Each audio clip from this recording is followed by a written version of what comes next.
Hello বন্ধুরা, আমরা যে ক্লাস 10 এর যে ফিজিক্যাল সায়েন্স মানে ভৌতবিজ্ঞানের যে বইটা রয়েছে সেই বইটার যে প্রথম চ্যাপ্টার যার নাম কি পরিবেশের জন্য ভাবনা, সেটা আমরা কমপ্লিট করেছি। তার কোশ্চেন আগের ক্লাসে কিছুটা কমপ্লিট করেছি, আজ তারপর থেকে স্টার্ট করছি। তো প্রথম যে কোশ্চেনটা রয়েছে সেটা দেখো, বলছে কোন স্তরটিকে, এক নম্বর, কোন স্তরটিকে শান্ত মণ্ডল বলা হয়? কোনটিকে শান্ত মণ্ডল বলা হয়? ট্রপোস্ফিয়ার। কারণ কি এখানে কোনো ঝড় বৃষ্টি হয় না।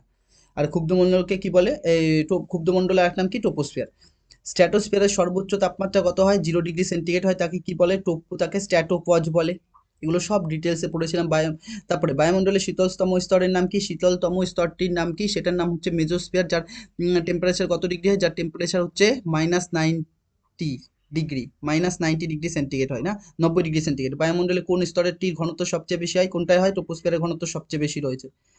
তারপরে বায়ুমণ্ডলে কোনো স্তরে উচ্চতা বৃদ্ধির ফলে উষ্ণতা কি হয়? বৃদ্ধি পায়। কি কি স্তর ছিল? তুমি যদি দেখো, এক তো ট্রোপোস্ফিয়ার পাবা, তারপরে কি ছিল? স্ট্র্যাটোস্ফিয়ার, তারপরে কি ছিল? মেজোস্ফিয়ার, তারপরে কি ছিল? থার্মোস্ফিয়ার, টিএইচ দিয়ে লিখছি, থার্মোস্ফিয়ার, তারপরে কি ছিল? এক্সোস্ফিয়ার। এই পাঁচটা লেয়ারে ভাগ করেছিলাম আমরা। এই পাঁচটা লেয়ারে যখন আমরা ভাগ করেছিলাম, তো দেখো, আমরা জানি কোন কোন স্তরে উচ্চতা বৃদ্ধির সঙ্গে যদি উচ্চতা বৃদ্ধি পায়, যদি উচ্চতা বৃদ্ধি পায়, উচ্চতা যদি বৃদ্ধি পায়, তাহলে তাপমাত্রা কি হয়? তাপমাত্রা হ্রাস পায়। কোন কোন স্তরে হ্রাস পেয়েছিল তাপমাত্রা? এক তো ট্রোপোস্ফিয়ারে, আর কোনটাই? মেজোস্ফিয়ারে। আর কি রয়েছে? ট্রোপোস্ফিয়ার, মেজোস্ফিয়ার, এই দুটোতে কি রয়েছে? তাপমাত্রা হ্রাস পায়। আর বাকি যে তিনটে লেয়ার রয়েছে উচ্চতা বৃদ্ধির ফলে, উচ্চতা বৃদ্ধি পেলে, উচ্চতা বৃদ্ধি পেলে, এই তিন মানে উচ্চতা বৃদ্ধি পাচ্ছে, উচ্চতা বৃদ্ধি পেলে তাপমাত্রাও বৃদ্ধি পায়। তাপমাত্রা বা উষ্ণতা একই কথা। তাপমাত্রা বৃদ্ধি পায় কোন কোন ইয়েতে, কোন কোন লেয়ারে রয়েছে? এক তো তুমি স্ট্র্যাটোস্ফিয়ার পাবা, এক স্ট্র্যাটোস্ফিয়ার পাবা, দুই হচ্ছে থার্মোস্ফিয়ার পাবা, আর তিন হচ্ছে এক্সোস্ফিয়ার পাবা। তাহলে এখানে কোনটাই রয়েছে দেখো, প্রথম যে অপশন রয়েছে সেটা ট্রোপোস্ফিয়ার হবে না, তাহলে এটা হবে না। বি দেখো, মেজোস্ফিয়ার আর কি রয়েছে? স্ট্র্যাটোস্ফিয়ার। মেজোস্ফিয়ারের তাপমাত্রা কি হয়? ডিক্রিজ হয়, তাহলে এটাও হবে না, কমতে থাকে। থার্মোস্ফিয়ার আর মেজোস্ফিয়ার, থার্মোস্ফিয়ারে তো বাড়ে, কিন্তু মেজোস্ফিয়ারে কি হয়? মেজোস্ফিয়ারে মেজোস্ফিয়ারে কি? কমে। তাহলে এটাও হবে না। তাহলে কি রয়েছে? স্ট্র্যাটোস্ফিয়ারে উচ্চতা বাড়ে, থার্মোস্ফিয়ারে উচ্চতা বাড়ে, আর কি? এক্সোস্ফিয়ার, এক্সোস্ফিয়ারেও তাপমাত্রা কি হয়? বাড়ে। ব্যাস। পরে কোশ্চেনে চলে আসো, দেখো, বায়ুমণ্ডলের বিভিন্ন স্তরগুলির ক্ষেত্রে চাপের, বলছি স্তরগুলির ক্ষেত্রে চাপের সঠিক অধক্রম, অধ মানে কি? অধক্রমটি লেখো। অধ মানে সবচেয়ে বড় থেকে ছোট। অধক্রম শব্দের অর্থ কি? এইটার কথার অর্থ, এই অধক্রম মানে হচ্ছে, এখানে লিখে দিচ্ছি, অধক্রম, এই অধক্রম মানে হচ্ছে বড় থেকে ছোট, বড় থেকে ছোট। এই অধক্রম মানে হচ্ছে বড় থেকে ছোট। তাহলে দেখো, এই যে লেয়ার আছে, এই লেয়ারে যখন আমি নিচের থেকে উপরের দিকে যাব, মানে ভূপৃষ্ঠ থেকে যত উপরে উঠতে থাকবো, ভূপৃষ্ঠ থেকে যত উপরে উঠতে থাকবো, উচ্চতা কি হবে? বাড়বে। আর উচ্চতা বাড়লে, এখানে লিখছি, উচ্চতা বাড়লে কি হয়? উচ্চতা বাড়লে বা বৃদ্ধি পেলে, উচ্চতা বৃদ্ধি পেলে, উচ্চতা বৃদ্ধি পেলে চাপ হ্রাস পায়, চাপ কমে, চাপ হ্রাস পায় অথবা চাপ কমে। তাহলে ওপরের দিকে যত যাব, উপরের দিকে যত যাব, চাপ কি হবে? তত কমবে। তাহলে চাপ সবচেয়ে কার বেশি হবে? সবচেয়ে বেশি হবে ট্রোপোস্ফিয়ারের। তারপরে কি হবে? স্ট্র্যাটোস্ফিয়ারের। তারপরে কি আসবে? মেজোস্ফিয়ার। তারপরে কি? থার্মোস্ফিয়ার। আর সবার শেষে কি আসবে? এক্সোস্ফিয়ার। তাহলে কোনটায় আছে দেখো, প্রথম, এক তো স্ট্র্যাটোস্ফিয়ার দিয়ে চালু হচ্ছে, প্রথমেই তো ট্রোপোস্ফিয়ার দিয়ে চালু হওয়ার কথা, তাহলে এটা হবে না। বিতেও দেখো মেজোস্ফিয়ার দিয়ে চালু হয়েছে, তাহলে এটা হবে না।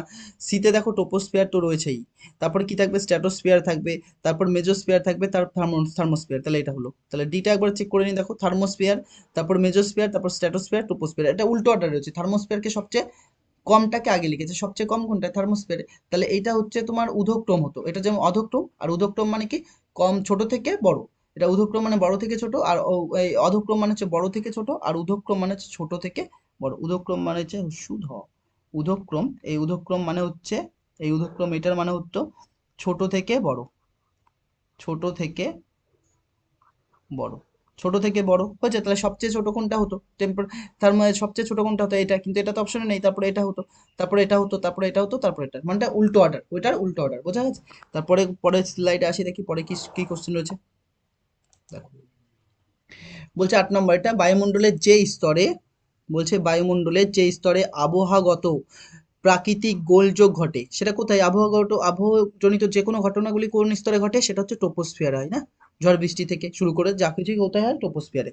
তারপর চলে আসো রাসায়নিক গঠন অনুসারে বায়ুমণ্ডলকে কটা স্তরে ভাগ করা হয়েছে? দুটি স্তরে ভাগ করা হয়েছে। কি কি? এক হচ্ছে হেটারোস্ফিয়ার, একটা হোমোস্ফিয়ার।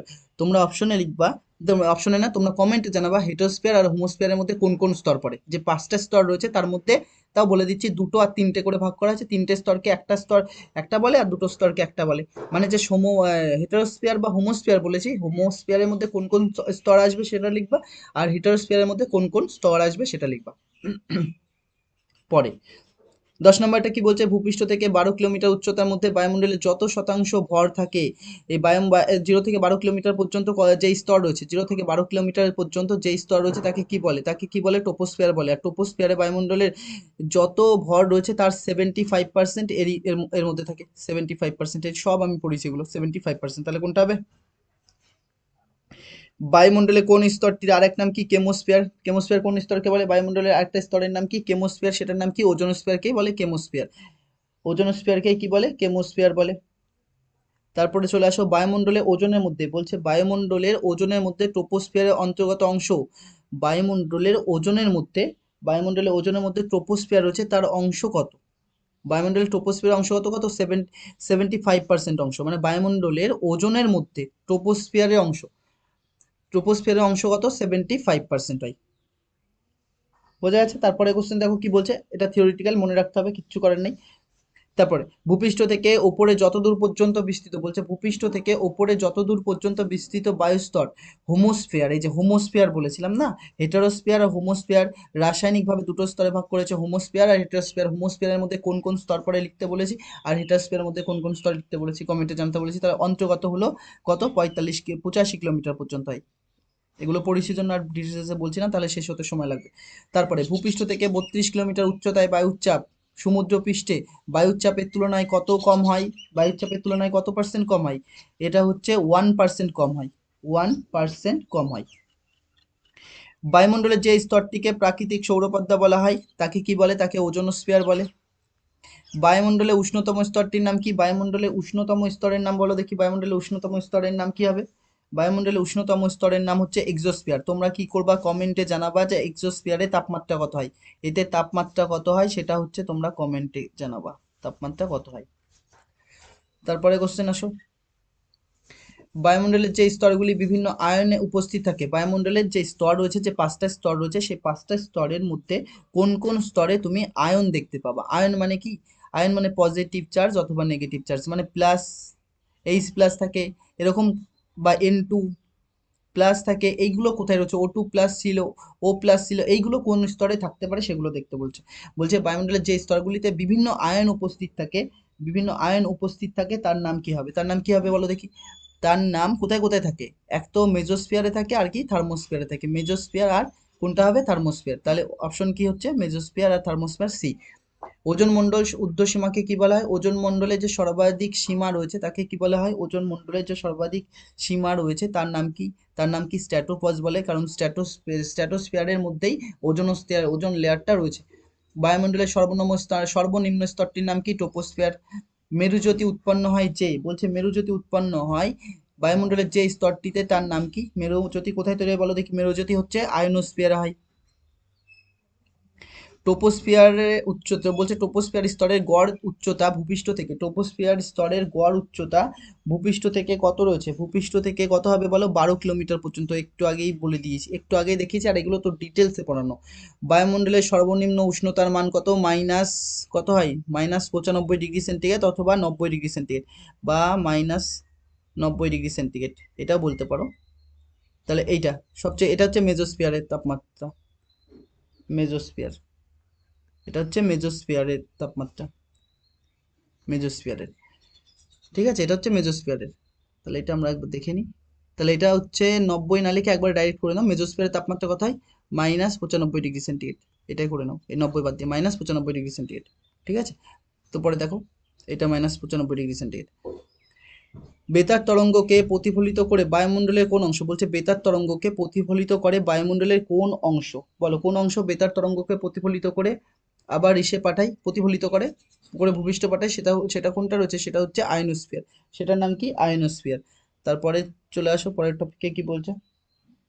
পরের টপিকে দেখো 24-এরটা কি বলছে, পড়ো 24-এরটা।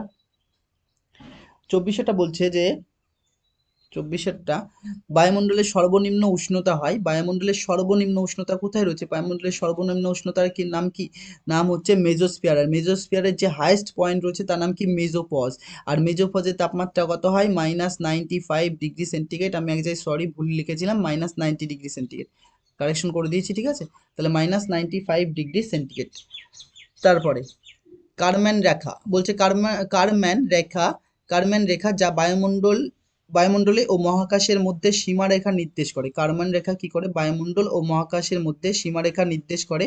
ভূপৃষ্ঠ থেকে তার উচ্চতা কত হয়, ভূপৃষ্ঠ থেকে তার উচ্চতা হচ্ছে কত হয়, 150 কিলোমিটার না 100 কিলোমিটার না 120 কিলোমিটার, আর অথবা কত রয়েছে, 50 কিলোমিটার। তাহলে কোনটা হবে, এটার উত্তর হবে 100 কিলোমিটার। কারমান রেখা কতর মধ্যে রয়েছে, 100 কিলোমিটারের মধ্যে, না। তারপরে প্রতি কিলোমিটার উচ্চতা বৃদ্ধিতে ট্রোপোস্ফিয়ারের উষ্ণতা কত হয়, ট্রোপোস্ফিয়ারের উষ্ণতা হচ্ছে 6.5 ডিগ্রি সেন্টিগ্রেড করে বৃদ্ধি পায়। একে ল্যাপস রেট বলে। মানে ট্রোপোস্ফিয়ারে যদি তুমি যাও, প্রতি 1 ডিগ্রি সেন্টিগ্রেড কমে, এটা কমে, সরি কমে না, কমে, হ্যাঁ, উষ্ণতা বৃদ্ধি পায় না, কমে। প্রতি 1 কিলোমিটার উচ্চতা বৃদ্ধিতে, প্রতি 1 কিলোমিটার উচ্চতা বৃদ্ধিতে কি হবে, 6.5 ডিগ্রি সেন্টিগ্রেড করে তাপমাত্রা কি হবে, কমবে। 6.5 ডিগ্রি করে সেন্টিগ্রেড তাপমাত্রা করে কি হবে, কমবে। বায়ুমণ্ডলের কোন অঞ্চলে, বলছে বায়ুমণ্ডলের কোন অঞ্চলে কৃত্রিম উপগ্রহ মহাকাশ স্টেশন থাকে, সেটা কোনটার নাম, সেটার নাম কি, এক্সোস্ফিয়ার। বায়ুমণ্ডলের যে স্তরটি জলবায়ু নিয়ন্ত্রণ করে তার নাম কি রয়েছে, তার নাম হচ্ছে ট্রোপোস্ফিয়ার রয়েছে।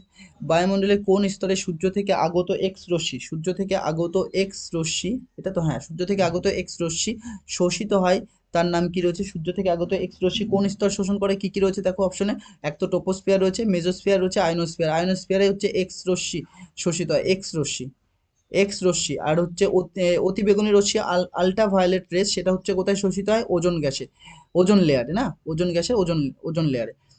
বায়ুমণ্ডলে কোন স্তরে জলীয় বাষ্পের পরিমাণ সর্বাধিক থাকে, বায়ুমণ্ডলে কোন স্তরে জলীয় বাষ্পের পরিমাণ সর্বাধিক থাকে, কোন স্তরে হবে, যেই স্তরে জলীয় বাষ্পের পরিমাণ বেশি সেই স্তরে জল বেশি, সেই স্তরে কি হয়, ঝড় বৃষ্টি হয় বা বৃষ্টি হয় বলতে পারো। তাহলে আমরা তো জানি কোন স্তরে বৃষ্টি হয়, একমাত্র ট্রোপোস্ফিয়ারেই।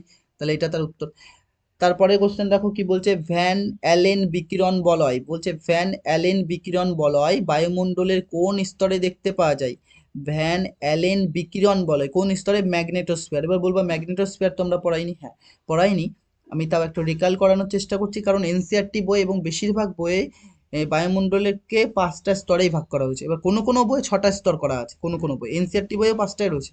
তাহলে দেখো ট্রোপোস্ফিয়ারের পরে কি ছিল, স্ট্র্যাটোস্ফিয়ার ছিল, স্ট্র্যাটোস্ফিয়ারের পরে কি থাকবে, এরপরে আসবে মেজোস্ফিয়ার, তারপরে কি এসেছিল, থার্মোস্ফিয়ার, সবার উপরে আসছে এক্সোস্ফিয়ার, তার উপরে ছিল ম্যাগনেটোস্ফিয়ার। বোঝা যাচ্ছে, তার উপরে ছিল কি, ম্যাগনেটোস্ফিয়ার। আর এই ম্যাগনেটোস্ফিয়ারে হচ্ছে ভ্যান অ্যালেন বিকিরণ বলয় তা দেখতে পাওয়া যায়। বায়ুমণ্ডলে কোন স্তরে ওজোন গ্যাস পাওয়া যায়, বায়ুমণ্ডলে কোন স্তরে ওজোন গ্যাস পাওয়া যায়, স্ট্র্যাটোস্ফিয়ারে ওজোন গ্যাস পাওয়া যায়, না। স্ট্র্যাটোফাজের উষ্ণতা কত, স্ট্র্যাটোফাজের উষ্ণতা আর এক নাম কি, তাপমাত্রা, উষ্ণতার এক নাম কি, তাপমাত্রা। আর উষ্ণতা আর তাপমাত্রা কি একই জিনিস, উষ্ণতার তাপমাত্রা একই, মানে একটারই আর একটা নাম, না। এ কত ডিগ্রি হবে, এটা হচ্ছে 0 ডিগ্রি সেন্টিগ্রেড থাকে, না। তাহলে তুমি তো বলবা 0 ডিগ্রি সেন্টিগ্রেড তো দেওয়াই নেই অপশনে, তাহলে কোনটা হবে উত্তর। এইবার এটার জন্য দেখো, এটা জানার জন্য আমরা একটা স্লাইড নিচ্ছি, কারণ জায়গা নেই, এটা বোঝাবো একটুখানি, দেখো কি করছি। আমরা ধরো একটা স্কেল তৈরি করছি, স্কেল মানে কি, একটা থার্মোমিটার নিচ্ছি, এইটা একটা থার্মোমিটার তৈরি করছি এই জায়গাটায়, আমরা সেলসিয়াস স্কেলের থার্মোমিটার নিচ্ছি, সেলসিয়াস স্কেলে। তাহলে সেলসিয়াস সেলসিয়াস স্কেল, এটা সেলসিয়াস স্কেলে নিম্ন স্থিরাঙ্ক, কত হয়, সেলসিয়াস স্কেলে নিম্ন স্থিরাঙ্ক কত ডিগ্রি হয়, 0 ডিগ্রি সেন্টিগ্রেড, জানি এটা। আর ঊর্ধ্ব স্থিরাঙ্ক বা হাইয়েস্ট পয়েন্ট কত হয়, এটা ঊর্ধ্ব স্থিরাঙ্ক কত হয়, 100 degree centigrade, 100 degree centigrade. Same Fahrenheit scale নেবো এবার, ফারেন হাইট স্কেল, ফারেনহাইট স্কেলে নিম্ন স্থিরাঙ্ক কত হয়, ফারেনহাইট স্কেলে দেখো পেকে যাচ্ছে, এতে লেখা খুব অসুবিধা হয়। ফারেনহাইট স্কেলে নিম্ন স্থিরাঙ্ক কত হয়, 32 ডিগ্রি ফারেনহাইট হয়, 32 ডিগ্রি ফারেনহাইট। আর এটা কত হয়, 212 ডিগ্রি ফারেনহাইট। বোঝা যাচ্ছে কি বললাম। তাহলে এর যে 0 ডিগ্রির মান, সেলসিয়াস স্কেলে যেই তাপমাত্রা 0 ডিগ্রি দেখাবে, সেটা ফারেনহাইট স্কেলে সেইটার মান কত দেখাবে, 32 ডিগ্রি। মানে কোনো একটা জিনিস ধরো বরফ কত ডিগ্রি সেন্টিগ্রেড তাপমাত্রা? বরফ মনে করো 0 ডিগ্রি সেন্টিগ্রেডে বরফ, বরফ হচ্ছে জল জমে বরফে পরিণত হতে, তার মানে তাপমাত্রা কত? 0 ডিগ্রি সেন্টিগ্রেড। তাহলে বরফের তাপমাত্রা কত? 0 ডিগ্রি সেন্টিগ্রেড। এটা সেলসিয়াস স্কেলে। সেটা যদি তুমি ফারেনহাইট স্কেলে দেখো, তাহলে কত হবে? 32 ডিগ্রি। সেটা কত হবে? 32 ডিগ্রি। আবার যদি কেলভিন স্কেলে দেখো, কেলভিন স্কেলে কি হয়? 3 রকম স্কেল দেখাচ্ছি, দেখো কেলভিন স্কেলে কি হবে। এটা কেলভিন স্কেল, কেলভিন স্কেল, কয়কার ল, কেলভিন, কেলভিন স্কেলে কি হবে দেখো, এটা লেখা অসুবিধা। কেলভিন স্কেলে এটা 273 কেলভিন হয়, মানে এর 0 ডিগ্রির মানই কত? 273 কেলভিন। আর এটা তাহলে কত হবে? এ 100 যোগ করে 373 কেলভিন। বোঝা গেছে? তাহলে সেলসিয়াস স্কেলে, যেই স্কেলে মানে সেলসিয়াস স্কেলে কোনো কোনো বস্তু তাপমাত্রা যদি 0 ডিগ্রি সেন্টিগ্রেড হয়, সেই তাপমাত্রা কেলভিন স্কেলে কত হবে? 273 কেলভিন। সেই তাপমাত্রা এই ফারেনহাইট স্কেলে কত হবে? 32 ডিগ্রি ফারেনহাইট। এবার এইটা হচ্ছে বলছে স্ট্র্যাটোস্ফিয়ারের যে স্ট্র্যাটোপজ রয়েছে তার তাপমাত্রা কত হয়? 0 ডিগ্রি সেন্টিগ্রেড। সেইটাই ফারেনহাইট স্কেলে কত হবে? 32 ডিগ্রি ফারেনহাইট। আর সেইটাই কেলভিন স্কেলে কত হবে? 273 কেলভিন। বোঝা গেছে কি বললাম? এবার দেখো চলে আসো প্রশ্নই কি বলছে, দেখো বায়ুমণ্ডলে কোন স্তরে ওজোন গ্যাস এটা করা হয়ে গেছে? বলছে স্ট্র্যাটোপজের তাপমাত্রা কত হয়? 0 ডিগ্রি সেন্টিগ্রেড। 0 ডিগ্রি সেন্টিগ্রেড মানে কত ডিগ্রি ফারেনহাইট হবে? 32 ডিগ্রি ফারেনহাইট। বোঝা গেছে? অপশন। তারপরে সাধারণ অবস্থায় সমুদ্রপৃষ্ঠে আদর্শ গ্যাসের বায়ুর চাপের পরিমাণ, বলছে সাধারণ অবস্থায় মানে একটা নর্মাল টেম্পারেচার রয়েছে, সেটাই বলছে সাধারণ তাপমাত্রায়। যদি সাধারণ তাপমাত্রায় দেখো, সাধারণ অবস্থায় সমুদ্রপৃষ্ঠে আদর্শ গ্যাসের বায়ুর চাপের পরিমাণ কত রয়েছে না? বায়ুর চাপের পরিমাণ কত হয়? বায়ুর চাপের পরিমাণ হচ্ছে 1013 মিলিবার হয়। কত হয়? 1013 মিলিবার। কি করে আসছে দেখো, আমরা খালি এখন এইটুকু লিখবো, কারণ এর প্রমাণ আমরা যখন আমরা গ্যাসের আচরণ করব তখন এর মানটা কি করে আসছে দেখবো। 1 atm প্রেশার বলতে 1 atm মানে কি? এক বায়ুমণ্ডলীয় চাপ মানে কত হয়? চাপ মানে হচ্ছে 1.01325 বার হয়। দেখো দশমিকের পরে অনেক বড় সংখ্যা রয়েছে, আমি দশমিকের পরে 3 ঘর রাখছি, তাহলে এই জিনিসটাকে উঠিয়ে দিচ্ছি। দশমিকের পরে 3 ঘর রাখছে, এই জিনিসটাকে তুলে দিচ্ছি। এটাকে রাউন্ড এটাকে কি বলছি? রাউন্ড অফ করছে। এই রাউন্ড অফ করানোর নিয়ম রয়েছে, ঠিক আছে? এখন তুমি খালি জেনে রাখো, এটা তুলে দিয়ে কি পড়ে থাকছে? 1.013 বার। এই জিনিসটা পড়ে থাকছে 1.013 বার। এই বারটাকেই যখন আমি মিলিবার করব, তখন একে কত করবো? একে 1000 দিয়ে গুণ করে দেবো। একে কত গুণ করবো? 1000 দিয়ে গুণ করছি। একে 1000 দিয়ে গুণ করছি, 1.013 ইন্টু 1000, এত মিলিবার হলো, এত মিলিবার। তাহলে 1000 দিয়ে কাটলে দেখো 3টে শূন্য কেটে যাবে, গুণ করলে দেখো, তাহলে 1013 মিলিবার, এত কি হলো? মিলিবার। তারপরে বৈপরীত্য উত্তাপ লক্ষ্য করা যায় কোথায়? বৈপরীত্য উত্তাপ লক্ষ্য করা যায় কোথায়? স্ট্র্যাটোস্ফিয়ারে। বৈপরীত্য উত্তাপ লক্ষ্য করা যায় কোথায়? স্ট্র্যাটোস্ফিয়ারে। স্ট্র্যাটোস্ফিয়ারে কি হয়? স্ট্র্যাটোস্ফিয়ারে বৈপরীত্য উত্তাপ লক্ষ্য করা যায়। বৈপরীত্য উত্তাপ মানে হচ্ছে এই যে ল্যাপস রেট যেটা বলেছিলাম সেটা, না, সেটা হচ্ছে কোথায় দেখা যায়? সেটা হচ্ছে স্ট্র্যাটোস্ফিয়ারে দেখা যায়। ল্যাপস রেট কি আমরা ভালো করে পড়েছি, এটা ল্যাপস রেট কি ডিটেলসে পড়েছিলাম। নেক্সট কোশ্চেনটা দেখো কি বলছে। বলছে নিচের কোন গ্যাসটি ভূপৃষ্ঠ থেকে বিকিরিত দীর্ঘ তরঙ্গদৈর্ঘ্য বিশিষ্ট অবলোহিত রশ্মি শোষণ করে? অবলোহিত রশ্মি কারা শোষণ করে? Green house gas. যারা গ্রিন হাউস গ্যাসের প্রভাব দেখায়, যারা গ্রিন হাউস গ্যাস হিসাবে কাজ করে, গ্রিন হাউস গ্যাস, যেসব গ্রিন হাউস গ্যাস হচ্ছে তারাই হচ্ছে কেবলমাত্র অবলোহিত তরঙ্গদৈর্ঘ্য বিশিষ্ট রশ্মিকে শোষণ করে। তার মধ্যে এটা কোনটা তাহলে? দেখো এটা কোনটা গ্রিন হাউস গ্যাস রয়েছে? কেবলমাত্র CH4, আর বাকি একটাও গ্রিন হাউস গ্যাস নয়। তারপরে নিচের কোনটি গ্রিন হাউস গ্যাস নয়? এক তো নাইট্রোজেন, অক্সিজেন, হিলিয়াম, এগুলো গ্রিন হাউস গ্যাস হিসাবে কাজ করে না। তাহলে কোনটা? আর কোনগুলো করে সেগুলো আমরা ডিটেলসে পড়েছিলাম। তাহলে কোনটা এখানে হবে? এটা। একটি অচিরাচরিত শক্তির উৎস কোনটা হবে? অচিরাচরিত শক্তি মানে যেগুলো মানুষ আগে ব্যবহার করতো না, এখন ব্যবহার করছে, অথবা ব্যবহারের পরিমাণ খুব কম, সেগুলো কি হবে? অচিরাচরিত শক্তি। যেমন বায়োগ্যাস, গোবর গ্যাস মানুষ কম ব্যবহার করে আগের তুলনায়, আগে তো করতোই না, এখন হয়তো কিছু পরিমাণ করে, কিন্তু এগুলো হচ্ছে চিরাচরিত শক্তি, মানে দীর্ঘদিন ধরে চলে আসছে এর ব্যবহার, প্রথম থেকে পেট্রোল, কেরোসিন, কয়লা। তাহলে এটা কোনটা হবে? উত্তর অ্যান্সারটা কোনটা হবে? বায়োগ্যাস। কোন গ্যাসটি ওজোন স্তরের ওজন ক্ষয়ের সহায়তা করে না, কোনটা করে না?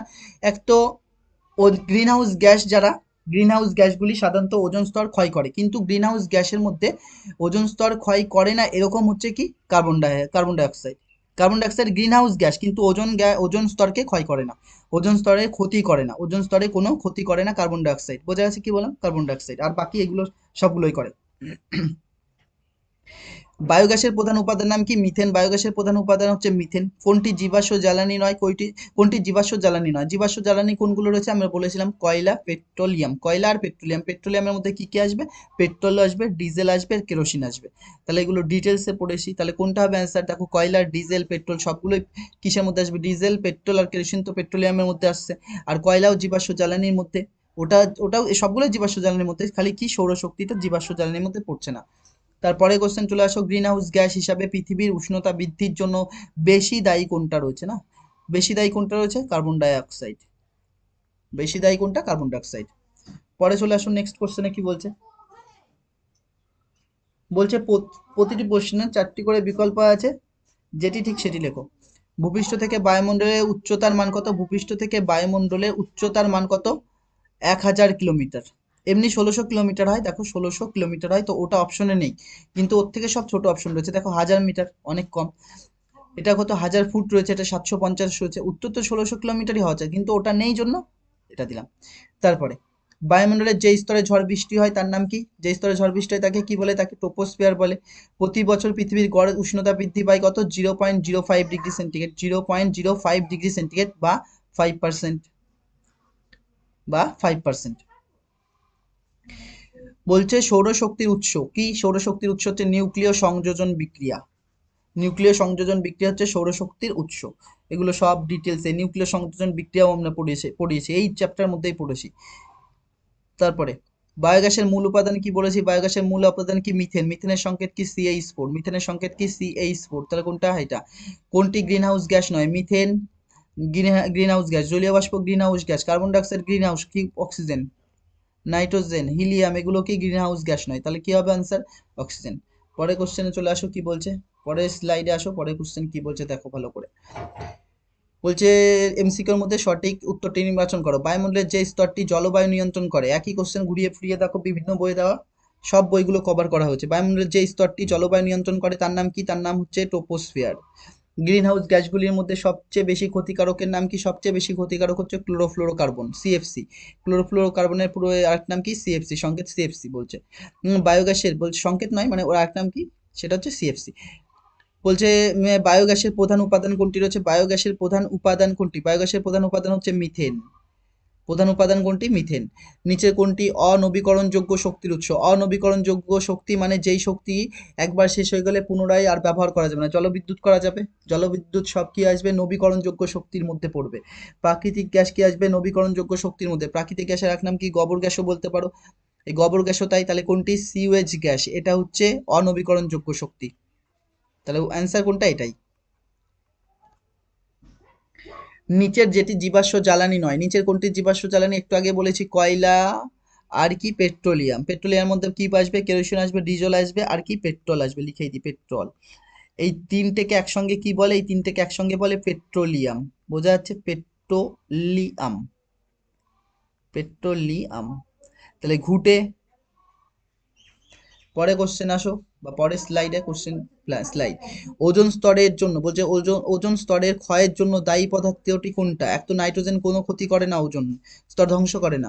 নাইট্রোজেনের অক্সাইড করে, কিন্তু নাইট্রোজেন করে না। অক্সিজেনও করে না, আর কার্বন ডাই অক্সাইডও করে না। তাহলে কে করে? CFC। Carbon die oxide, CFC দুটোই গ্রিন হাউস গ্যাস, কিন্তু CFC ওজোন স্তরকে ধ্বংস করে দেয়, আর CO2 কোনো ওজোন স্তরকে ধ্বংস করে না। কোনটি গ্রিন হাউস গ্যাস নয় বলে দিয়েছে? কোনটা? N2। কোনটির তাপন মূল্য সবচেয়ে বেশি হয়? কোনটির তাপন মূল্য সবচেয়ে বেশি হয়? বলো দেখি কোনটির তাপন মূল্য সবচেয়ে বেশি হয়, কারণ এইগুলো আমরা সব ডিটেলসে পড়েছিলাম। তাহলে কোনটা হবে তাপন মূল্য? কোনটার তাপন মূল্য বেশি হবে? তাপন মূল্য বেশি হয় কার? এলপিজি। এলপিজি তাপন মূল্য সবচেয়ে বেশি হয়। এগুলো ডিটেলসে পড়েছি জন্য আর বলছি না। এলপিজি তাপন মূল্য হচ্ছে সবচেয়ে বেশি। তারপরে স্লাইডে আসো, কি বলছে দেখো। বলছে দেখো এবার শূন্যস্থান দেওয়া আছে। ভূপৃষ্ঠে সবচেয়ে নিকটবর্তী বায়ুমণ্ডলের স্তরের নাম কি? এটার নাম হচ্ছে ট্রোপোস্ফিয়ার। এটার নাম কি? ট্রোপোস্ফিয়ার। টোপোস্ফিয়ার, দন্তে ছয় ফয় হস্যি অন্তস্থ একার র, টোপোস্ফিয়ার। তারপরে বায়ুমণ্ডলের ড্যাশ স্তরে ঝড় বৃষ্টি বজ্রপাত হয়, এটাও কি হবে? ট্রোপোস্ফিয়ার হবে। টরফলা উকার দন্ত টরফলা উকার পাউকার, ট্রোপোস্ফিয়ার দন্তে শয়ফর সিউন্তস্ত একার র, ট্রোপোস্ফিয়ার, এটাও তাই। ট্রোপোস্ফিয়ারের উপরের স্তরটির নাম কি? ট্রোপোস্ফিয়ারের উপরের স্তর নাম কি? স্ট্র্যাটোস্ফিয়ার অথবা শান্তমণ্ডল বলে। দন্তে শয় টয়ফলা আকার টাউকার, স্ট্র্যাটোস্ফিয়ার দন্তে শয়ফয় সিউন্তস্ত একার র, স্ট্র্যাটোস্ফিয়ার বা এর আরেক নাম বলতে পারো শান্তমণ্ডল, স্ট্র্যাটোস্ফিয়ার বা শান্ত মণ্ডল। বায়ুমণ্ডলে ওজোন গ্যাসের ঘনত্ব কি এককে মাপা হয়? ডপসন এককে, ডপসন, ডি বাংলায় লিখছি ডব ও ডপসন একক বা ডিইউ একক বা ডিইউ বলতে পারো, ডিইউ ইউনিট, ডিইউ মানে ডি হচ্ছে ডপসন, ইউ মানে ইউনিট, ডপসন এককে। তারপরে কোশ্চেন চলে আসো, কি বলছে পরে কোশ্চেন? স্ট্র্যাটোস্ফিয়ারের ওজন বলছে স্ট্র্যাটোস্ফিয়ারে নাইট্রোজেনের অক্সাইডের পরিমাণ বৃদ্ধি পেলে ওজোন স্তর ধ্বংস হয়ে যাবে, ওজোন স্তরের কি হয়? ক্ষতি হয়। তারপরে ওজোন স্তরে একক ভরের কোনো জ্বালানি দহনে যে পরিমাণ তাপশক্তি উৎপন্ন হয় তাকে ওই জ্বালানির কি বলে? তাপন মূল্য বলে, তাপন মূল্য। তো এখন পদন্তের ন, তাপন মূল্য বলে তাকে, তাকে কি বলে? তাপন মূল্য বলে। এরপরে কোশ্চেনের পরের স্লাইডে আসো, দেখো কি বলছে। পরের স্লাইডে চলে এসেছি আমরা, পরের স্লাইডে কি বলছে দেখো। বায়োগ্যাস বলছে বায়োমাসের মধ্যে কোন শক্তি থাকে? বায়োমাসের মধ্যে কেমিক্যাল শক্তি, রাসায়নিক শক্তি থাকে, রাসায়নিক শক্তি, রাসায়নিক শক্তি থাকে। বায়ুর অনুপস্থিতিতে অবায়ুজীবী ব্যাকটেরিয়া দ্বারা, অবায়ুজীবী বলছে অবায়ুজীবী ব্যাকটেরিয়া দ্বারা বায়োমাসের বিয়োজনে উৎপন্ন গ্যাসীয় মিশ্রণকে কি বলে? উৎপন্ন গ্যাসীয় মিশ্রণকে বায়োগ্যাস বলে, বায়োগ্যাস।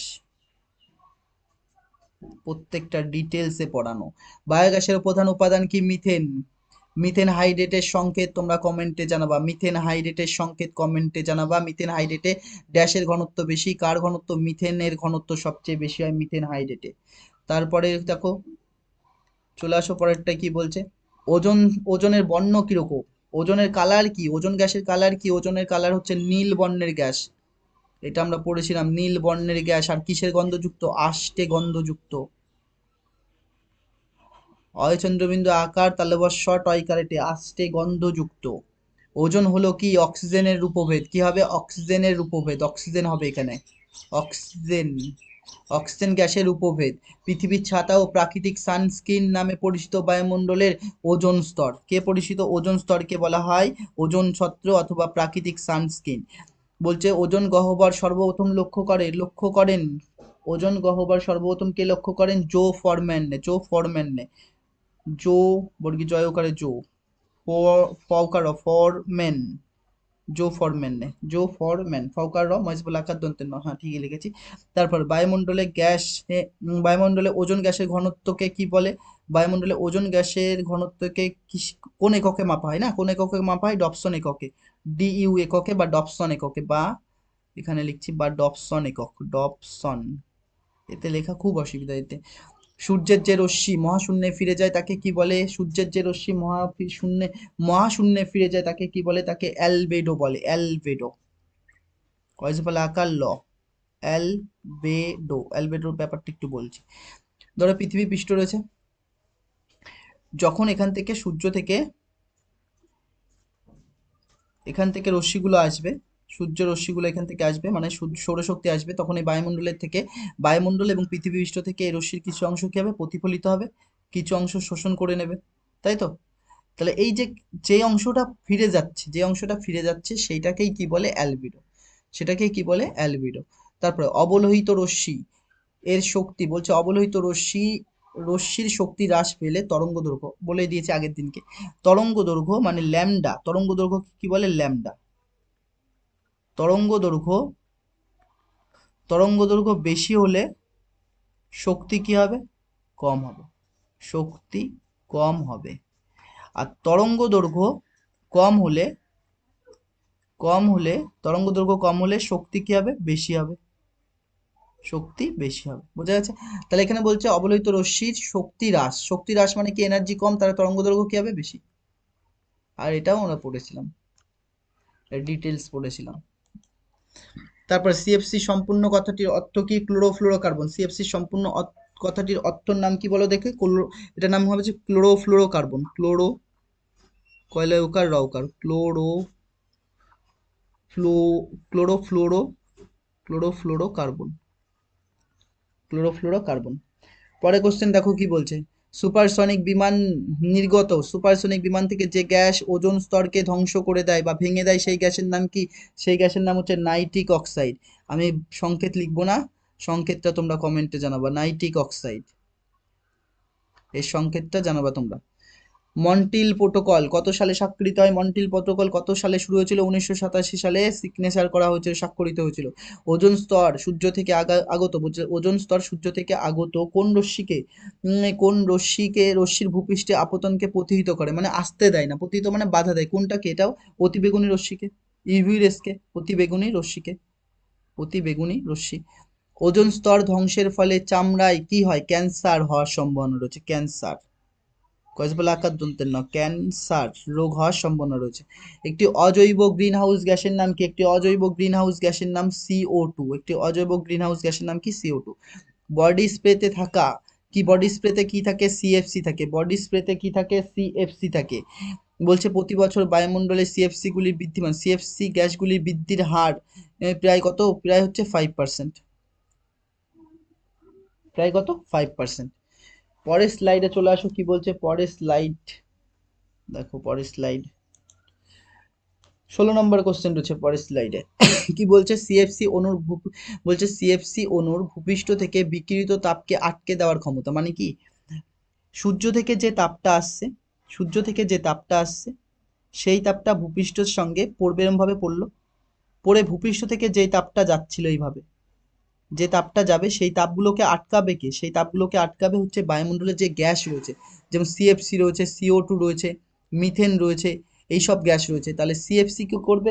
এই সিএফসির যে অণুকে ধরে রাখার, এই যে তাপকে ধরে রাখার ক্ষমতা CO2-র তুলনায় কত গুণ হয়? CO2-র তুলনায় হচ্ছে 15 থেকে 20,000 গুণ বেশি হয়, 15 থেকে 20,000 গুণ বেশি হয়, গুণ বেশি, 15 থেকে 20,000 গুণ বেশি।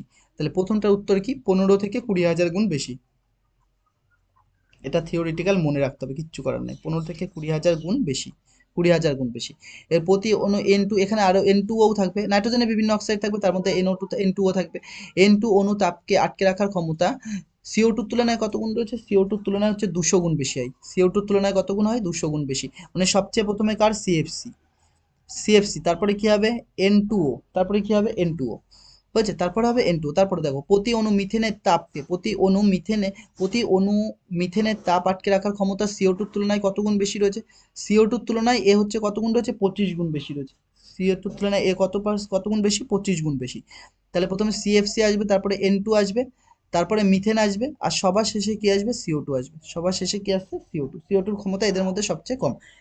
তারপরে গ্রিন হাউস প্রভাব সৃষ্টিতে N2O ও জলীয় বাষ্পের অবদান যথাক্রমে N2, মানে গ্রিন হাউস প্রভাব সৃষ্টিতে N2O কত পার্সেন্ট হয়? এটা হচ্ছে 5% হয়, আমরা প্রথমেই করে দিয়েছিলাম এটা 5%। আর জলীয় বাষ্পের অবদান কত? জলীয় বাষ্প মানে N2H2O ভেপার কত? 2%। গ্রিন হাউস এফেক্টের ফলে কি হচ্ছে? গ্রিন হাউস এফেক্টের ফলে বিশ্ব উষ্ণায়ন বা গ্লোবাল ওয়ার্মিং, বিশ্ব উষ্ণায়ন বলছে, বিশ্ব উষ্ণায়ন। পৃথিবীর রক্ষা কবচ হলো বায়ুমণ্ডলের কোনটা? ওজোন স্তর, ওজোন স্তর। পরে কোশ্চেন আসো, দেখো কি বলছে পরের স্লাইডে আসো, কোশ্চেন তো আসবে, স্লাইডটাকে দেখে নাও। এবার শূন্যস্থান রয়েছে, আগেরটাও শূন্যস্থানে ছিল হয়তো, হ্যাঁ শূন্যস্থানে ছিল। তো পরেরটা দেখো, জ্বালানির তাপন মূল্য যত বেশি বেশি হয় প্রয়োজনীয় জ্বালানির পরিমাণ তত কম হয়। এটা একটু বোঝার জিনিস আছে, আর এটা তোমাকে বুঝতে হবে, হয়েছে? এটা তোমাকে কি করতে হবে? বুঝতে হবে। দেখো কি বলছে, জ্বালানির তাপন মূল্য যত বেশি জ্বালানির পরিমাণ তত কম হয়। কি করে কম হচ্ছে আমি বোঝাচ্ছি, দেখো। এটা বোঝানোর জন্য আমরা ধরলাম যে হাইড্রোজেন গ্যাস নিয়েছি, আমি হাইড্রোজেন গ্যাস নিয়েছি, আর কি নিচ্ছি? পেট্রোল নিচ্ছি, হাইড্রোজেন গ্যাস আর পেট্রোল, হাইড্রোজেন গ্যাসের তাপন মূল্য কত হবে? তোমাদের মনে নেই, কারণ তোমরা তো পড়োনি। কত হবে? 150 কিলোজুল পার গ্রাম হবে, 150 কিলোজুল পার গ্রাম, এটা আমরা পড়িয়েছি, নানান মুখস্থ তথ্য বলেছিলাম। পেট্রোলেরটা কত হয়? 50 কিলোজুল পার গ্রাম। মানে কি? এর কথাটা মানে হচ্ছে 1 গ্রাম হাইড্রোজেন গ্যাসকে যদি জ্বালাও তাহলে কত শক্তি পাবা? 150 কিলোজুল শক্তি পাবা। একইভাবে 1 গ্রাম যদি পেট্রোলকে জ্বালাও তাহলে কত শক্তি পাবা? 50 কিলোজুল শক্তি পাবা। ধরো আমার একটা জলকে গরম করব, মানে একটা পাত্রে জল রাখা আছে, এই জলটাকে গরম করার জন্য এই জলটাকে গরম করার জন্য আমার 300 কিলোজুল শক্তির প্রয়োজন। কত শক্তির প্রয়োজন? 300 কিলোজুল শক্তির প্রয়োজন। 300 কিলোজুল শক্তির প্রয়োজন। তাহলে আমার কাছে দুটো জিনিস আছে, একটা হচ্ছে হাইড্রোজেন গ্যাস, একটা হচ্ছে পেট্রোল। তাহলে দেখো আমি কয়েক গ্রাম হাইড্রোজেন গ্যাসকে যদি জ্বালাই তাহলে আমার 300 কিলোজুল শক্তি পাবো। দেখছি 1 গ্রামে কত, 1 গ্রামে ও 150 কিলোজুল দেয়। তাহলে আমার 300 কিলোজুল পেতে কয় গ্রাম লাগবে? 2 গ্রাম লাগবে। বাইকে 300কে যদি ভাগ করো 150 দিয়ে, তাহলে কত? 2 গ্রাম। মানে 2 গ্রাম যদি হাইড্রোজেন গ্যাস জ্বালাও তাহলে এটা, তাহলে তোমাকে 2 গ্রাম হাইড্রোজেন গ্যাস জ্বালাতে হবে 300 কিলোজুল শক্তি পাওয়ার জন্য। একইভাবে সেই 300 কিলোজুল শক্তি পাওয়ার জন্য আমার যদি পেট্রোলের প্রয়োজন হয় তাহলে এইটা দিয়ে ভাগ করো, তাহলে দেখো 6 গ্রাম আসছে, 5 6 30। তাহলে আমাকে কত গ্রাম পেট্রোল জ্বালাতে হবে? 6 গ্রাম পেট্রোল জ্বালাতে হবে। তাহলে দেখো একই পরিমাণ এনার্জি পেতে, যার তাপন মূল্য যত বেশি সেটা কম লাগছে। দেখো এর 150, এর তাপন মূল্য সবচেয়ে বেশি, এর তাপন মূল্য এর বেশি, তাই এর কি, তার জন্য এর পরিমাণ কি কম লাগছে। এর পরিমাণ কত লাগছে? 2 গ্রাম লাগছে। কিন্তু এর তাপন মূল্য কম হয়, এর পরিমাণ কত লাগছে? 6 গ্রাম লাগছে। বোঝা যাচ্ছে? এর জন্য কম। তারপরে প্রাকৃতিক গ্যাসের তাপন মূল্য কত হয় বলো দেখি? প্রাকৃতিক গ্যাসের তাপন মূল্য কত হয় এটা আমরা পড়িয়েছিলাম। প্রাকৃতিক গ্যাসের তাপন মূল্য কত হয়? প্রাকৃতিক গ্যাসের তাপন মূল্য হবে হচ্ছে 33 থেকে 50 কিলো জুল পার গ্রাম। বা এটাকে যদি কিলোজুলই থাকবে, গ্রামকে যদি কেজিতে নিয়ে যাও তাহলে কত হবে? গ্রাম থেকে কেজি নিতে গেলে কি করতে হয়? যেরকম ধরো আমরা তো জানি 1 কেজি মানে কত হয়? 1000 গ্রাম। তাহলে গ্রাম থেকে যখন কেজিতে নিয়ে আসবা তখন 1/1000 করতে হবে না? 1/1000 করতে হবে। তাহলে এইটাকে যদি 1/1000 করো, এক তো নিচে আছে, সেই নিচেরটা উপরে উঠে যাবে। নিচেরটা উপরে উঠে আসবে, কত হবে এটা? 33, তারপর 3টে শূন্য, এটা 50, তারপর 3টে শূন্য, মানে 33,000 থেকে 50,000 কিলো জুল পার গ্রাম লাগবে। হয়েছে? তাহলে বলছে রান্নার প্রাকৃতিক গ্যাসের, এই যে এটা প্রাকৃতিক গ্যাসের তাপন মূল্য কত? প্রাকৃতিক গ্যাসের তাপন মূল্য এক তো 33 থেকে 50 কিলো জুল লিখতে পারো, কিলো জুল পার গ্রাম লিখতে পারো। বা তুমি যদি কেজিতে লেখো তাহলে 33-এর পরে দুটো 3টে শূন্য, আর এদিকে 50-এর পরেও 3টে শূন্য, এত কিলো জুল পার কেজি লিখতে পারো। রান্নার গ্যাসের তাপন মূল্য, বলছে রান্নার গ্যাসের তাপন মূল্য পেট্রোল অপেক্ষা কি হয়? রান্নার গ্যাসের তাপন মূল্য পেট্রোল অপেক্ষা কি হয়? দেখো পেট্রোলেরটা কত আমরা একটু আগেই করেছি। পেট্রোল কত ধরেছি? 50 কিলোজুল ধরেছি। পেট্রোল কত ধরেছি? 50 কিলোজুল। আর এলপিজি গ্যাসটাও কোথায়? 50 কিলোজুলই হয়, 50 কিলোজুল। কিন্তু কোথাও কোথাও কি কোনো কোনো বইয়ে কি আছে জানো, এই পেট্রোলটাকে 50 না ধরে 48 দেওয়া আছে। এটা 48। তাহলে 48 কিলো জুল পার গ্রাম, এটা বোঝানোর জন্য 50 নিয়েছিলাম। 48 কিলো জুল পার গ্রাম হয়, 48 কিলো জুল পার গ্রাম হয়। এটা ভ্যারি করে, অনেক বই অনেক রকম মান দেওয়া আছে। তাহলে হচ্ছে রান্নার গ্যাসের তাপন মূল্য পেট্রোলের থেকে কি হয়? বেশি হয়। এটা মনে রাখবা, খালি পেট্রোলের থেকে কি হয়? বেশি হয়। রান্নার গ্যাসের তাপন মূল্য, রান্নার গ্যাস মানে হচ্ছে এলপিজি গ্যাস, এলপি গ্যাসের তাপন মূল্য কি হয়? পেট্রোলের থেকে বেশি হয়। কাঠ ও পিথেনের মধ্যে তাপন মূল্য কার হবে? কাঠের কত হয়? কাঠের হচ্ছে 17 হয়। কাঠের হচ্ছে কত হয়? 17। কাঠ যদি দেখো তুমি, কাঠের পাবা হচ্ছে 17 কিলোজুল পার গ্রাম হয়। আর হচ্ছে মিথেনের কত হয়? মিথেনের হচ্ছে 55 কিলোজুল পার গ্রাম হয়। এ মুখস্থ করতে হবে। চারকোলের তাপন মূল্য কত হয়? চারকোলের তাপন মূল্য যদি দেখো তাহলে তুমি বলতে পারবে যে চারকোলের তাপন মূল্যটা হচ্ছে 33 কিলোজুল পার গ্রাম হয়। 33 কিলোজুল পার গ্রাম হয় হচ্ছে চারকোলের তাপন মূল্য। বা এটাকেই যদি তুমি লেখো তাহলে হচ্ছে 3300, 33-এর পর 3টে শূন্য, এত কিলোজুল পার কি হবে? কেজি। এত কিলোজুল পার কেজি, এটা কেজিতে রয়েছে, এটা কিসে রয়েছে? গ্রামে। বর্তমানে পেট্রোল, ডিজেল ইত্যাদি জ্বালানি বিকল্প হিসাবে কি ইউজ করা যেতে পারে? বিকল্প হিসাবে আমরা সিএনজি ব্যবহার করতে পারি। সিএনজির ফুল ফর্ম কি তোমরা কমেন্টে জানাবা, কারণ আমরা পড়িয়েছি। সিএনজি ব্যবহার করা যেতে পারে। পরে কোশ্চেন আসো, বা পরের স্লাইডে আসো, কি বলছে পরের স্লাইডেরটা? বলছে স্থিতিশীল উন্নয়নের সর্বজনীন স্বীকৃত সংজ্ঞাটি প্রথম প্রকাশিত হয় কোনটাতে? প্রথম প্রকাশিত হয় কোথায়? বোঝা যাচ্ছে? প্রথম প্রকাশিত হয় কোন রিপোর্টে? এটা মুখস্থ করতে হবে তোমাদের। বন্টে ল্যান্ড রিপোর্টে, বন্টে ল্যান্ড রিপোর্টে এটা লিখতে হবে। বন্টে ল্যান্ড, বরফলা মধ্যে 9টা ইকার, বন্টে ল্যান্ড, লজফলা আকার মধ্যে 9 ল্যান্ড, বন্টে ল্যান্ড এখানে লিখে দিচ্ছি দেখো, বন্টে বরফলা মধ্যে 9টা ইকার, বন্টে ল্যান্ড রিপোর্টে। যে সৌরপর্দা সৌরকোষ প্রস্তুতিতে বলছে যে যে পদার্থ সরি যে যে পদার্থ সৌরকোষ প্রস্তুতিতে ব্যবহৃত হয় তার নাম কি সিলিকন এসআই, তার নাম কি সিলিকন এসআই। তারপরে কোশ্চেন দেখো, কৃত্রিম উপগ্রহে ব্যবহৃত শক্তির প্রধান উৎস কি? ব্যবহৃত শক্তির প্রধান উৎস হচ্ছে সৌরশক্তি।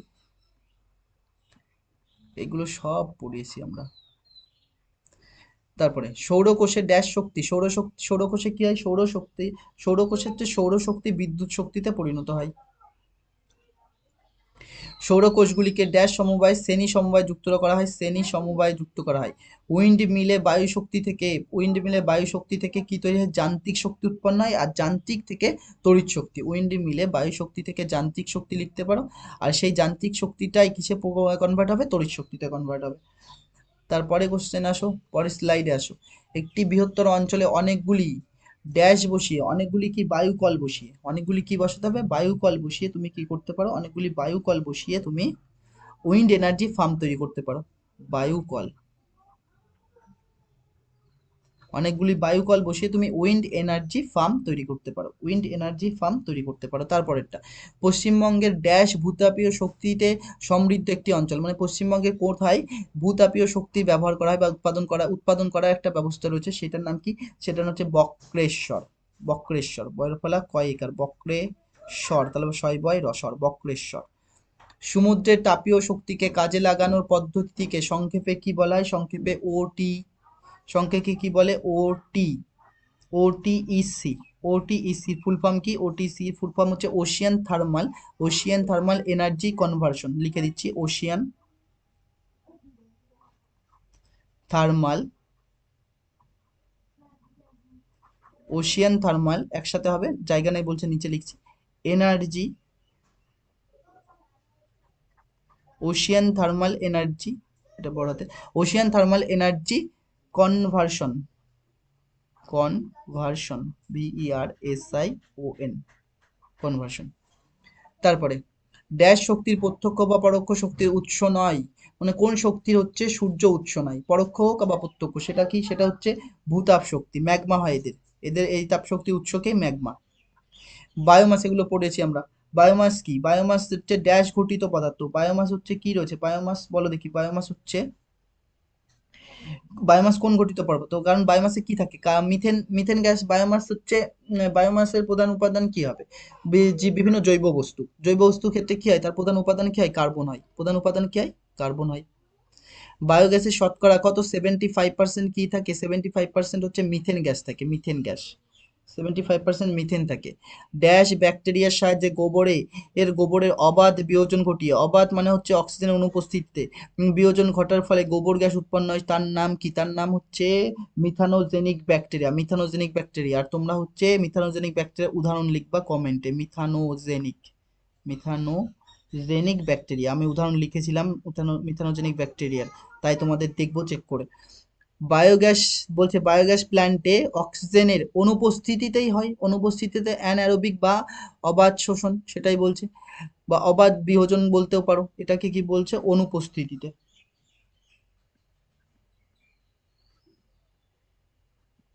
অনুপস্থিতি, অক্সিজেন অনুপস্থিতিতে। বায়োগ্যাস উৎপন্ন করতে কার লাগে? বায়োগ্যাস উৎপন্ন করতে কি লাগে? মিথানোজেনিক ব্যাকটেরিয়া লাগে। কি লাগে? মিথানোজেনিক, মিথানোজেনিক ব্যাকটেরিয়া লাগে। গোবর গ্যাসের প্রধান উপাদানের নাম কি? মিথেন। গোবর গ্যাসের প্রধান উপাদানের নাম কি? মিথেন রয়েছে, গোবর গ্যাসের প্রধান উপাদান হচ্ছে মিথেন। তারপরে চলে আসো, পরে কোনটায় আসবো দেখো, পরে হচ্ছে একশো, এবারে দেখো 168, না এই তো 168 স্লাইডে চলে এসছে। দেখো 168টা স্লাইড শেষ হয়ে গেছে, এটা এই চ্যাপ্টার শেষ করতে, এখনো হয়তো কিছু বাকি থাকতে পারে। বায়োগ্যাস মিথেন ছাড়া, বলছে 23 নম্বর, বায়োগ্যাসে মিথেন ছাড়া আর যেসব গ্যাস পাওয়া যায় তার একটি উদাহরণ কি? বায়োগ্যাসে অন্যান্য গ্যাসের মধ্যে মিথেনের পরেই হচ্ছে কার্বন ডাইঅক্সাইড থাকে, মিথেনের পরিমাণ সবচেয়ে বেশি, তারপরে কার্বন ডাইঅক্সাইড। বায়োগ্যাসের একটি উদাহরণ, বায়োমাসের একটি উদাহরণ বলো। বায়োমাসের একটি উদাহরণ হচ্ছে গোবর, গৌকার বড় গোবর, গোবর বলতে পারো।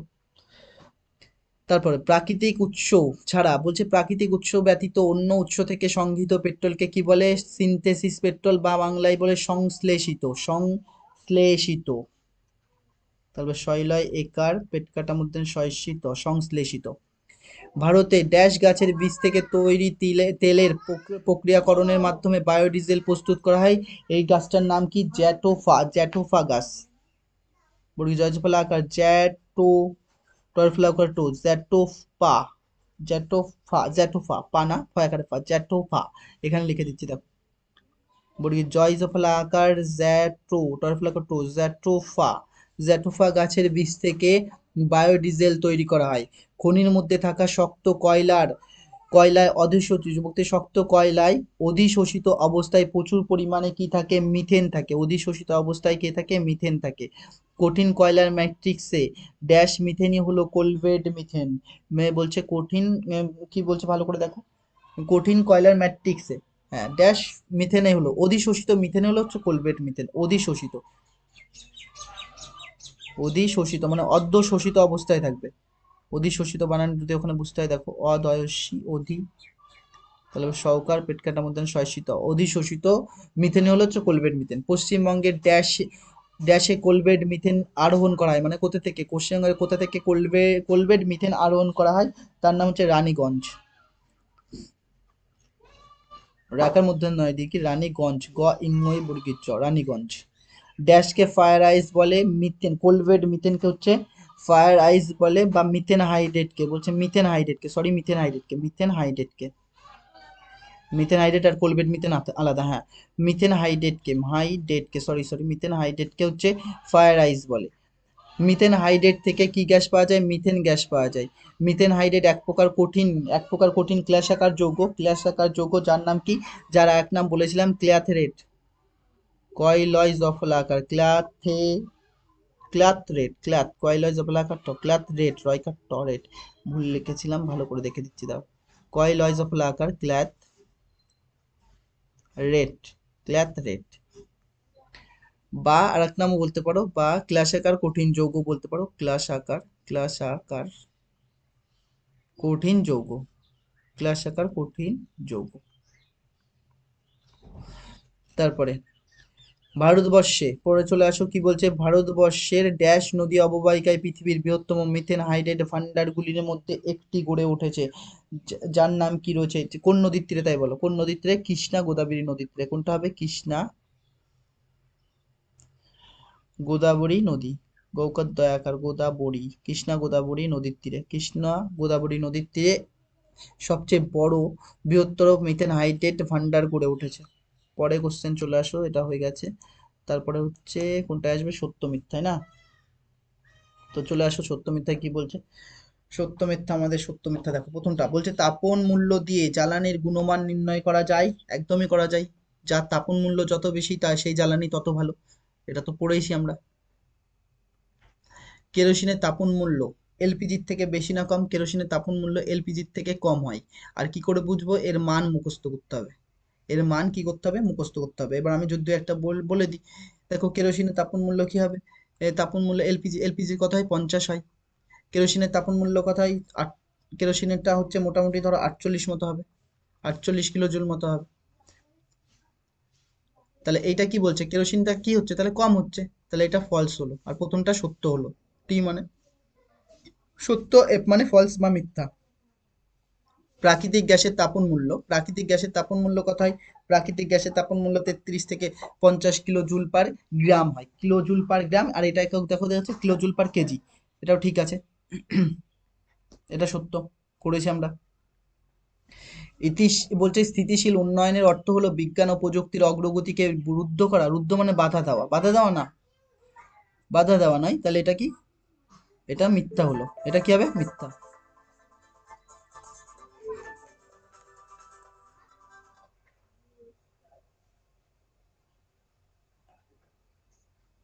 পরে কোশ্চেন দেখো, কোন এসেছিল, সরি। সৌরকোষের এসআই, বলছে সৌরকোষে এসআই মানে হচ্ছে অর্ধ পরিবাহী পদার্থ ব্যবহৃত হয়। একদমই ঠিক, ব্যবহৃত হয়।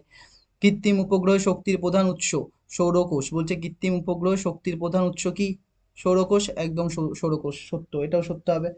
তারপরে কোশ্চেনটা পড়ো, কি বলছে? সৌরকোষ, বলছে পরে কোশ্চেন দেখো, সৌরশক্তির উৎস হলো সূর্যের অভ্যন্তরে সংঘটিত নিউক্লিয় বিভাজন, না নিউক্লিয় কি হয়? সংযোজন বিক্রিয়া হয়। তাহলে এটা ফলস। ভূত্বকের গভীরে তাপের উৎস হলো ম্যাগমা, ভূত্বকের গভীরে তাপের উৎস কি হচ্ছে ম্যাগমা, আর এটা রাইট। তারপরেরটায় আসো, ভূতাপ শক্তি একটি অপ্রচলিত শক্তি। ভূতাপ শক্তি কি বলছে, একটা অপ্রচলিত শক্তি, একদম সত্য, এটা টি টি হবে। বায়োমাস হলো পুনর্নবীকরণযোগ্য শক্তির উৎস, রাইট, টি হবে, এটাও টু টু সত্য। তারপরটা দেখো কি বলছে, 11টা পড়ো। বলছে বায়োগ্যাসের মূল উপাদান মিথেন, বায়োগ্যাসের মূল উপাদান মিথেন, আর এখানে কি দেওয়া আছে বিউটেন দেওয়া আছে, তাহলে কি হবে, এটা ফলস। বায়োগ্যাস উৎপাদনে মিথেনোজেনিক ব্যাকটেরিয়া মূল ভূমিকা গ্রহণ করে, একদমই তাই। বায়োগ্যাসকে অনেক সময় গোবর গ্যাসও বলা হয়, এটাও ঠিক, ট্রু হবে। গ্যাসোলিন হলো এক প্রকার বায়োফুয়েল, বলছে গ্যাসোলিন হলো এক প্রকার বায়োফুয়েল, না বায়োফুয়েল, তাহলে এটা কি হবে, মিথ্যা, এটা কি হবে, ফলস। এটা হচ্ছে ফলস। তারপরে 15টা দেখো কি বলছে, খনির মধ্যে কয়লার ম্যাট্রিক্সে মিথেন কঠিন অবস্থায় জমাট বাঁধে, কঠিন অবস্থায় থাকে না তো, মিথেন কঠিন অবস্থায় থাকে না, খনির কয়লার মধ্যে মিথেন কি থাকে, মিথেন ম্যাট্রিক্সে অধিশোষিত অবস্থায় থাকে বা অধশোষিত অবস্থায় থাকে। অধিশোষিত বা অধশোষিত অবস্থায় থাকলেই থাকে, এটা কি বলছে, কঠিন অবস্থায় জমাট বাঁধে, এটা তাহলে কি, মিথ্যা, ফলস। এটা কি হলো, ফলস। 16টা দেখো, কয়লা খনিতে মিথেন গ্যাস জমে থাকে, কয়লা খনিতে মিথেন গ্যাস জমে থাকে বলছে, কয়লা খনিতে মিথেন গ্যাস অধিশোষিত অবস্থায় জমে থাকে, ঠিক বলছে এটা। মিথেন হাইড্রেট তেলের মতো আঠালো আঠালো তরল পদার্থ না, বরফের মধ্যে বরফের ক্লাসাকার আকারে গঠনের মধ্যে মিথেন হাইড্রেট গুলো থাকে, মিথেন গুলো থাকে, ওকে বলছে মিথেন হাইড্রেট, তাহলে এটা কি, ফলস। এটা কি হবে, ফলস, মিথ্যা। পরেরটা দেখো, এরপরে আসো পরের স্লাইডে।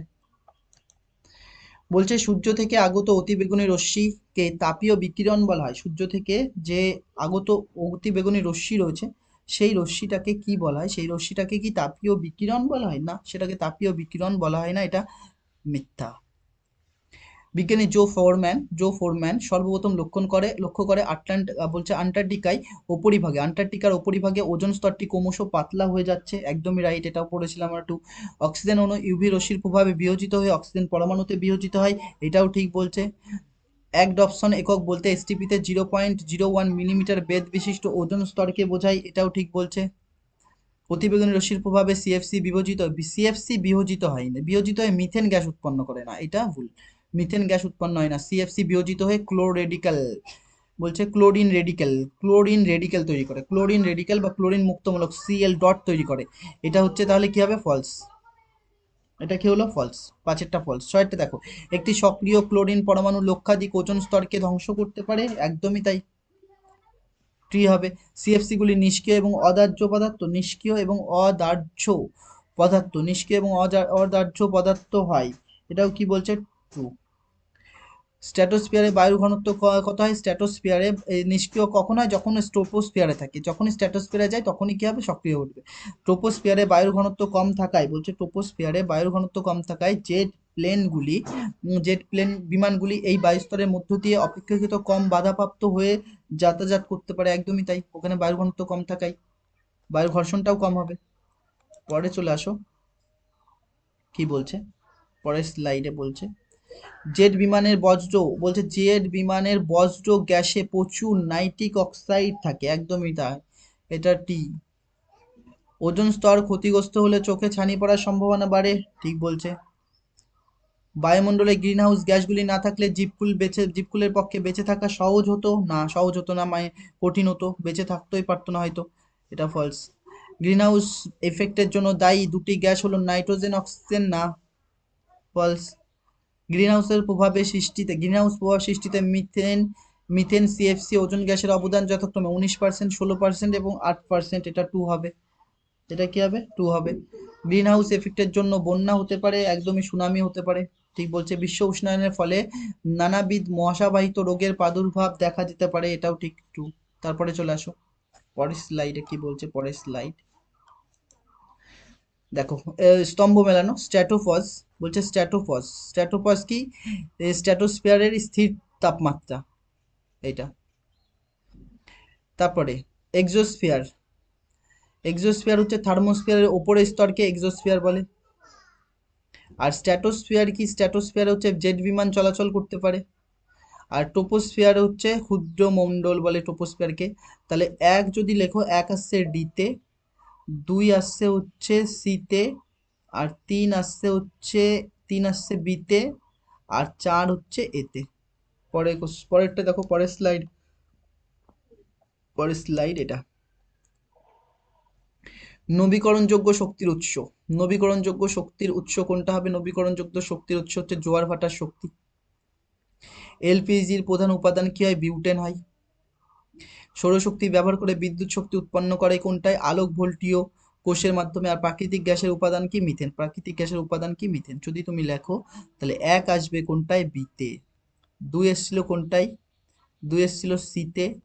3 আসবে কোনটায়? এসছে 3, 3 আসছে ডিতে, আর 4 আসবে হচ্ছে এতে। পরেরটায় আসো, ঘনমণ্ডল। ঘনমণ্ডল মানে যেখানে বায়ুর ঘনত্ব সবচেয়ে বেশি, কোনটা হয়? ট্রপোস্ফিয়ারে।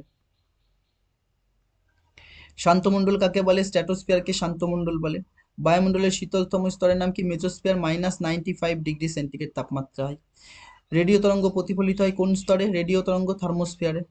তাহলে এখান থেকে তুমি যদি লেখো তাহলে 1 আসবে হচ্ছে সিতে, 2 আসছিল শান্তমণ্ডল, 2 আসছিল কোনটায়? 2 হচ্ছে এতে আসছিল। 3 কোনটায় আসছিল? বায়ুমণ্ডলের শীতলতম স্তরের নাম হচ্ছে ডি, মেজোস্ফিয়ার। আর 4 আসছে হচ্ছে বিতে। পরে কোশ্চেন দেখো, সুগন্ধি স্প্রেতে যে যৌগটি থাকে, সুগন্ধি স্প্রেতে ক্লোরোফ্লোরোকার্বন থাকে। ক্লোরোফ্লোরোকার্বন এটাতে, এইটা। অতিবেগুনি রশ্মি শোষণ করে কে? ওজোন স্তর। অতিবেগুনি রশ্মি শোষণ করে কে? ওজোন স্তর। পচা আবর্জনা থেকে উৎপন্ন গ্যাসকে কি বলে? গ্যাসকে হচ্ছে মিথেন বলে। আর কি? বিশ্ব উষ্ণায়নের ফলে সমুদ্রের জলস্ফীতি, মানে সমুদ্রের জল বাড়তে পারে, উপরে উঠে ফুলে উঠতে পারে, সেটাই তো সুনামির লক্ষণ হতে পারে না? তাহলে 1 আসছে কোনটায়? ডিতে আসছিল 1। 2 আসছে কোনটা? অতিবেগুনি রশ্মি শোষণ করে কে? ওজোন স্তর। আর 3 নম্বর, পচা আবর্জনা থেকে উৎপন্ন গ্যাসকে কি বলে? উৎপন্ন গ্রিনহাউস গ্যাসের নাম কি? মিথেন। এটা হচ্ছে মিথেন বি। আর বিশ্ব উষ্ণায়নের ফলে কি হয়? বিশ্ব উষ্ণায়নের ফলে ক্লোরোফ্লোরোকার্বনের, বিশ্ব উষ্ণায়নের ফলে কোনটা? সমুদ্রের জল, হ্যাঁ সমুদ্রের জল জলস্ফীতি ঘটতে পারে। তো দেখো এই চ্যাপ্টার শেষ হয়ে গেছে। এরপরে আমরা নতুন যে চ্যাপ্টার রয়েছে সেটা স্টার্ট করব। তার নাম কি রয়েছে? তার নাম হচ্ছে গ্যাসের আচরণ। তো পরের টপিক হবে গ্যাসের আচরণ। তো আজকে এখানে শেষ করছি। Thank you for watching.